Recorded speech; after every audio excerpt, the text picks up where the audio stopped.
Shalom. Hari ini saya mau share firman Tuhan tentang berkata-kata yang benar. Mari kita perhatikan firman Tuhan dari kitab Keluaran pasal 20 ayat yang ke-16. Firman Tuhan berkata, jangan mengucapkan saksi dusta tentang sesamamu. Arti dari firman Tuhan ini adalah Tuhan melarang umatnya berkata-kata dusta atau bohong. Orang yang suka dusta atau orang yang suka berbohong itu adalah hambanya setan.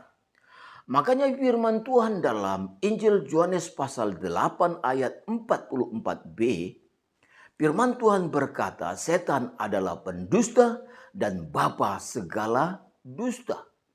Di zaman now ini mencari orang yang jujur itu susah. Bahkan untuk mempercayai satu berita pun di zaman now ini harus berhati-hati. Kenapa? Karena banyak berita bohong atau hoak. Dan kalau kita mengartikan firman Tuhan dari Injil Yohanes pasal 8 ayat 44b ini menunjukkan bahwa yang menjadi hambanya setan itu lebih banyak daripada hambanya Allah. Yang mau ke neraka itu lebih banyak dari yang mau ke surga. Kenapa? Karena pembohong tempatnya di neraka.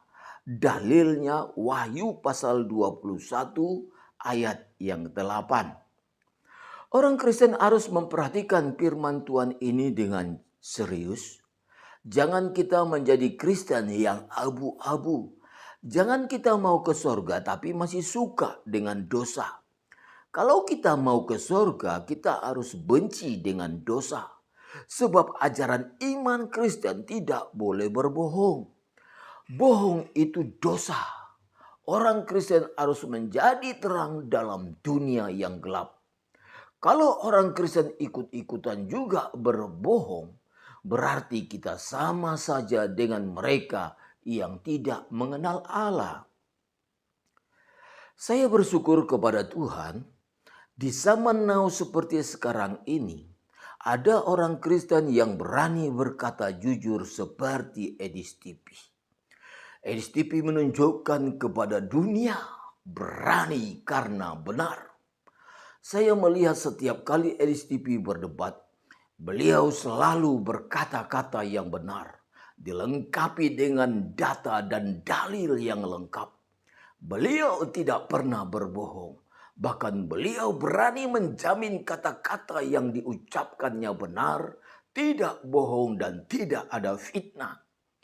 Keberanian Edis TV berkata-kata yang benar seperti ini harus kita ancungi jempol. Sungguh pun keberaniannya itu harus dibayar dengan harga yang mahal karena banyaknya intimidasi yang diterima beliau. Edis TV betul-betul menunjukkan kepada dunia ajaran iman Kristen tidak boleh berbohong. Bagi umat Tuhan yang masih suka berbohong, saya katakan bertobatlah. Sebab orang yang suka berbohong banyak ruginya. Contoh, dia tidak dipercayai orang lagi. Dia hidup tidak tenang. Dia hidup dalam ketakutan. Dia akan selalu memikirkan kata-kata bohong untuk menutupi kebohongannya. Dan dia nggak bisa masuk surga. Yang terakhir, ada peribahasa yang berkata, takut karena salah, berani karena benar. Saya berharap orang Kristen masuk dalam kelompok orang yang berani karena benar. Sungguh pun kelompok orang benar hanya sedikit. Jangan lupa like, subscribe. Tekan sekarang juga ya. Tombol merah.